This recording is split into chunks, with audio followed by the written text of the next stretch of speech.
కడప జిల్లాకు చెందిన 6 ఏళ్ల తనుశ్రీ ఏడాదిగా క్యాన్సర్ బారిన పడింది. తండ్రి ఒక మామూలు వేల్దారి. వారి స్థాయికి మించి ఆస్తులు అమ్మి పాపకు వైద్యం చేయించారు. ఇక వారి స్తోమత సరిపోక లోకేష్ గారి దగ్గరికి వారి సమస్యను తీసుకెళ్లమని నిన్న నన్ను అడిగారు. నేను వెంటనే నారా లోకేష్ గారికి వారి సమస్యను తీసుకెళ్లాను. నారా లోకేష్ గారికి నమస్కారం.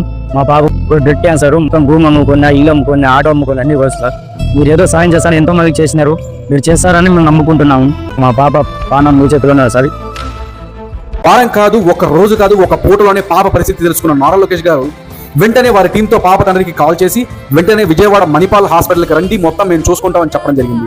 పాపకి ఆరోగ్యశ్రీ లేదని చెప్పడంతో అది లేకపోయినా పర్లేదు, మేము చూసుకుంటాం, పాప బాధ్యత మాది అని చెప్పారు నారా లోకేష్ గారు. నారా లోకేష్ గారికి రుణం తీసుకోలేము సార్. నారా లోకేష్ గారి గురించి ఇంతకంటే ఏం చెప్పాలి? ఆయన వరకు వెళ్ళిన ఏ సమస్యకైనా ఆయన సమాధానం అవుతాడు, ఏ ప్రశ్నకైనా ఆయన పరిష్కారం అవుతాడు. వారి ప్రయాణానికి ఉడతా భక్తిగా జనసేన తరపున తుంగారామయ్య గారు ఆర్థిక సాయం అందించారు. ఆ కన్నతల్లి కన్నీళ్లు తుడిచే బాధ్యత తీసుకున్న నారా లోకేష్ గారికి హ్యాట్స్ ఆఫ్.